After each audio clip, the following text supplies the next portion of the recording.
In a piece published by RT on November 8, Colonel General Leonid Ivashov, a former top Russian Defense Ministry official, pointed to the growing NATO military potential in Eastern Europe and claimed that the alliance and Washington were preparing to start a war with Russia. Referring to NATO's deployment of tactical groups to the area and their potential expansion into divisions, Ivashov said, "It indicates that they, the Americans in the first place, are preparing to start a war in Europe, and you can wage a war in Europe against Russia only." The statement came a day after NATO Secretary-General Jens Stoltenberg called on the alliance to improve civilian infrastructure to facilitate the movement of troops and equipment. Ivashov characterized the suggestion as a bad signal, one indicating that the Americans want Europe and Russia to battle each other in the European theater. Contrary to Ivashov's claims, the latest U.S. and NATO initiatives are not seeking to start or provoke a war between Europe and Russia, according to NATO officials and U.S. experts. Rather, they aim to ensure military preparedness and collective defense, deter an aggressor, and prevent a war, all against the backdrop of Russia's recent and ongoing military operations on Europe's doorstep. As Stoltenberg stressed ahead of the November 8 NATO defense ministers' meeting, our ability to move forces is essential to deterrence and collective defense. We also need to ensure that roads and bridges are strong enough to take our largest vehicles, and that rail networks are equipped for the rapid deployment of tanks and heavy equipment. NATO and U.S. forces face major gaps in their deterrence posture in Europe in general, especially on the eastern flank, where Russia has amassed considerable military capabilities. Until recently, the U.S. military was focused on preparations for fighting insurgencies rather than peer or near-peer state actors. That had been the case since the dissolution of the Soviet Union, which removed the threat of a Soviet attack on and in Europe. But Russia's war with Georgia, annexation of Crimea, and ongoing operations against Ukraine in the context of its increased military modernization have brought the threat of state-to-state armed conflict back on the radar of U.S. and NATO defense planners. Analysts say neither Washington, Brussels, nor individual NATO members are now sufficiently prepared. Scott Ritter, a former intelligence officer, highlighted the challenge. The Americans like to quantify the Russian army as being near peer in terms of its capabilities. The fact of the matter is that it is the U.S.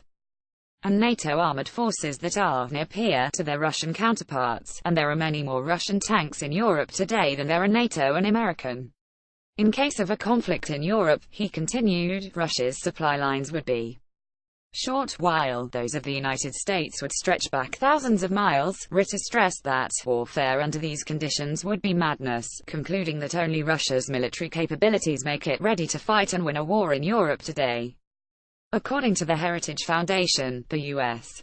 Army would need at least 21 brigade combat teams (BCTs) to fight, let alone prevail, in a major regional war, a far cry from current 3 U.S. BCTs in Europe and the 4 NATO multinational battle groups that are forward-positioned near Russia's borders. This is at a time when the capabilities of the largest and wealthiest Western European states, not to mention the Eastern European states, are drastically diminished. Stephen Pfeiffer, an arms control and Russia expert at the Brookings Institution and former U.S. ambassador to Ukraine, says Ivashov's comments strain credibility, adding that NATO is merely exploring ways to more rapidly flow reinforcements to Eastern Europe in a crisis. Battalion-sized tactical groups 10,001,500 troops are not going to invade Russia, and NATO has no plan to expand them into brigades or divisions, he told POLYGRAPH.info. NATO instead plans to rely on an enhanced capability to reinforce those tactical groups in a military crisis. He added, Gen Ivashov's comments also ignore the history of the drawdown in NATO forces and declining defense budgets from the early 1990s. Those trends only changed in 2014 following Russia's use of military force in Crimea and the Donbas. U.S. forces are down drastically in Europe from troop levels during the Cold War. The U.S. Army counts total U.S. troops in Europe at 64,440 at the end of 2016. At the end of the Cold War, the number stood at nearly 285,000. In 1962, the Pentagon said it had more than 424,000 soldiers stationed in Europe. Sergei Simwilov, who heads the Russia-based Center for U.S. Foreign Policy Studies, urges a calm response to NATO's recent deployments. Today their number in Europe is about 60,000. With such a potential, the Americans and NATO will not attack Russia, he recently wrote. Another Russian expert on international security, Prokotebin, cautiously concurs, the buildup of the US and NATO presence in Eastern Europe does not yet pose a direct threat to Russia but are an alarming and vexing factor, especially in the context of the continued deployment of US missile defense in Europe and disagreements over the INF Treaty. Clearly, as a deterrence-based alliance, geared for collective defense against external aggression, NATO is merely enhancing its defense posture because its members perceive Russia's rapidly modernizing and resurgent military as a conventional military threat.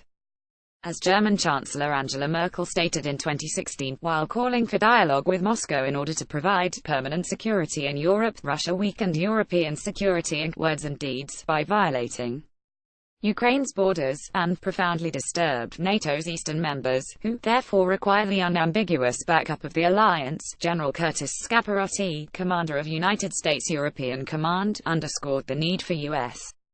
investment to bolster the readiness of U.S. forces and the security and capacity of our U.S. partners, as part of the U.S.-European Deterrence Initiative for 2018. Estimated at $4.8 billion, up $1.4 billion from 2017, the initiative will focus on ensuring a more robust rotational U.S. presence, increased readiness and interoperability training, strategic placement of assets, improved infrastructure, and enhanced partnership capacity. The United States is also reassuring NATO allies of its commitment to collective security through its Atlantic Resolve initiative launched in 2014 after Russia's actions in Ukraine. However, the European NATO members' low military spending and weaker military capabilities, especially in Eastern Europe, continue to hamper NATO's deterrence efforts. Dmitry Trenin, director of the Carnegie Moscow Center, says both parties should recognize each other's justifications for their positions. The Russians have to acknowledge that Moscow's response to the Kiev Maidan protests in Ukraine's capital in 2014, the ouster of then-Ukrainian President Viktor Yanukovych from power, and perceived US and NATO geopolitical encroachments close to Russia, materially challenged the global system presided over and guaranteed by the United States, and delivered a shattering blow to the concept of a peaceful European order, he wrote. The West needs to acknowledge that the standoff with Russia is not merely the result of Russia turning authoritarian, nationalistic, and assertive.